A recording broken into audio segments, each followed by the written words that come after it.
Before she wrote a single page, Margaret Atwood made herself a promise, and she kept it to the end. She would put nothing in her novel, no law, no punishment, no ritual, no cruelty, that some society, somewhere, at some point in real history, had not already done. Nothing invented. Every horror in the book had a birth certificate in the past. And that one rule is the reason The Handmaid's Tale still keeps people awake at night for decades on. Because here is the argument I want to make, and it runs against almost everything you've been told about this book. The Handmaid's Tale is not a work of prophecy. It is not a warning about a nightmare that might one day arrive. It is something stranger and colder than that.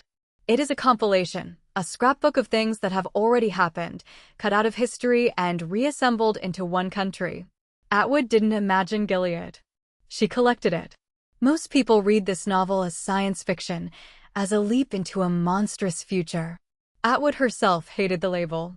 She called it speculative fiction, and she meant something precise by that distinction. Science fiction, she said, has things that couldn't happen. Speculative fiction has things that could because, in some form, they already have. She wasn't building a machine that never existed. She was holding up a mirror and asking you to notice that everything reflected in it is real.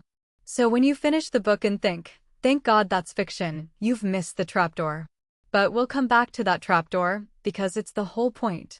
Consider where she wrote it. In the spring of 1984, Atwood was living in West Berlin, and the wall was still standing. She could walk to it.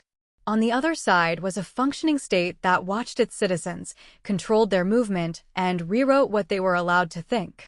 She traveled behind the Iron Curtain, to Czechoslovakia, to East Germany, and she felt the particular texture of life under surveillance, the guardedness, the coded speech, the sense that the walls were listening.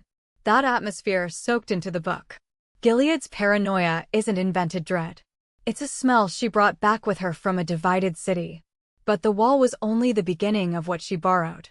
Take the most basic engine of the whole story, the handmaids, women whose only value is a working womb, assigned to powerful men to bear children the men's wives cannot. Readers recoil and think, how grotesque, how unimaginable. Except it isn't unimaginable at all. Atwood pointed straight at the source, the Book of Genesis, where the barren Rachel gives her servant Bilhah to her husband Jacob, so that Rachel might have children on my knees. Forced surrogacy, a slave woman's body used as a vessel for another woman's family line. It's not a dark fantasy. It's scripture, thousands of years old, and it's read aloud in the novel as the founding justification. The horror was already written down. And that's the method everywhere you look. The red robes the handmaids wear, the white wings that box in their faces so they cannot see and cannot be seen, that iconography feels alien, invented for the book. But look closer. Enforced dress that marks a woman's status and strips her of individuality has appeared across centuries and cultures. The color red carries the weight of blood and fertility and shame all at once. The wings are blinkers, the kind you'd put on a horse. Atwood took the ancient logic of controlling women by controlling what they wear and what they can see, and she simply made it a uniform. The image is unforgettable precisely because it's assembled from parts you already half recognize. Then there are the public executions, the bodies hung on the wall as a warning. The book calls them salvagings. It sounds like a nightmare invention until you remember that public execution as spectacle, as a lesson pinned to a city gate, is one of the oldest tools of state power on earth. Heads on London Bridge. Bodies on the walls of 100 cities across 1,000 years. Atwood didn't dream up the hanging corpse as deterrent. She just moved it forward in time and let you feel how quickly you'd learn to look away. And looking away, as we'll see, is the book's deepest accusation. Watch what happens to money in the novel, because this is the moment most readers feel the floor tilt. Offred remembers the day it changed. Not with soldiers in the street, with a line of code. Women's bank accounts are frozen. Their money is transferred to their husbands or nearest male relative. Their jobs are gone by decree the same week. It happens in an afternoon, quietly, administratively. And here's the fact that should chill you, this wasn't a leap of imagination either. Within living memory, Married women in much of the West could not open a bank account or take out credit in their own name without a man's signature. Property rights, legal personhood, financial independence, these were revoked from women by law, and in some places restored only within the last 50 or 60 years.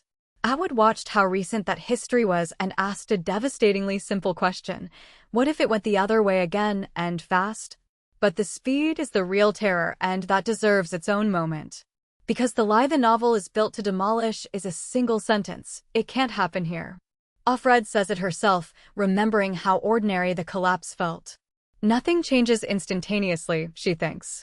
In a gradually heating bathtub, you'd be boiled to death before you knew it. That's the mechanism.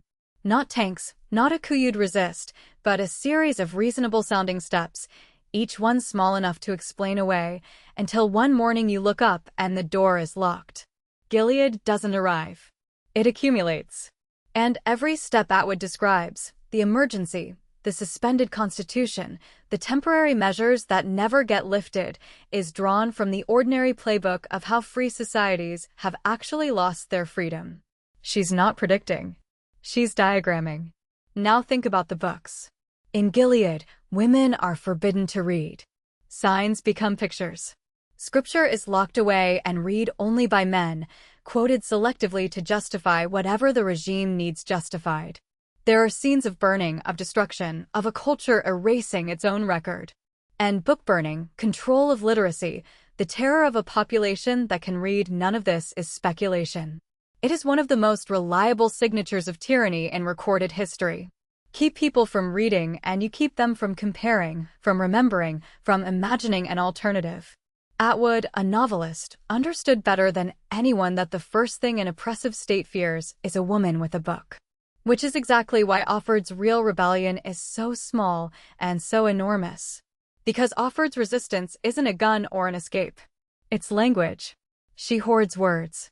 She discovers a message scratched into the back of her wardrobe by the handmaid before her, a fragment of mock Latin: "No light tea, bastards, carborundum. Don't let the bastards grind you down." It's a joke, a schoolboy's Latin, and it becomes her scripture.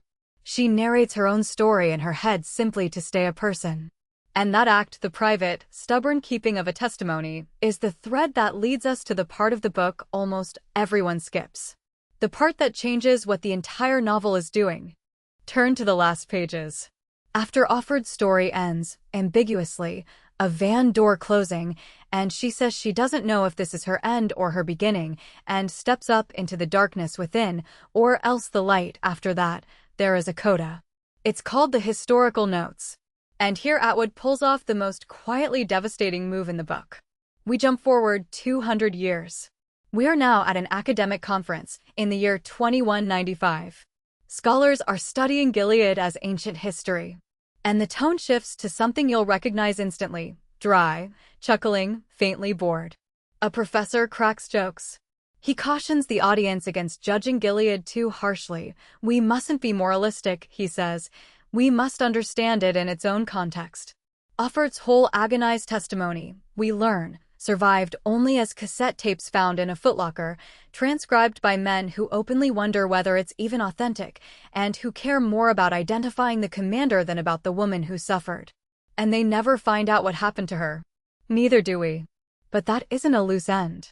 That epilogue is the key, and here is why it's the most important part of the book. Atwood is not just showing you a dictatorship. She is showing you how future generations will study a dictatorship, with detachment, with academic cool, with the smug certainty of people who assume it could never touch them. The professor treating a woman's terror as a research problem is you. He is the reader who closes the book and thinks, how interesting, how awful, how safely in the past. The historical notes are a trap sprung on your own complacency. Atwood is warning against the very posture of studying oppression as history, the belief that because we can name it and footnote it, we have escaped it. The horror of the novel, she's telling you, isn't in the future. It's in the footnotes of the real past. And the greatest danger is the comfortable distance from which we read them.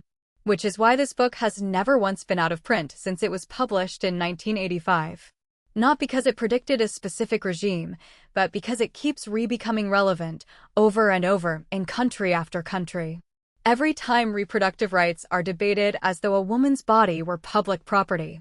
Every time hard-won freedoms are reversed in a single ruling or a single election. Every time someone says, "It can't happen here," Atwood's compilation snaps back into focus, because the raw material was never fiction. She has said the questions people ask her have changed. It used to be, "Is this a prediction?" Now it's, "How long have we got?" That shift is the measure of the book's terrible accuracy. So read The Handmaid's Tale again, and read it as what it actually is. Not a nightmare Atwood dreamed.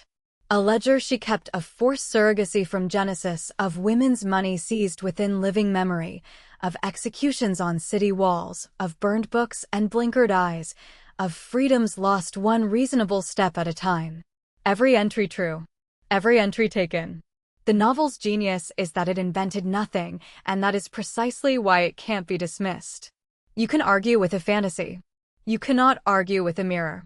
And the last thing it shows you, in those final pages, is your own hand reaching for the footnote, studying the horror, and mistaking the study for safety. If this changed how you think about The Handmaid's Tale, subscribe.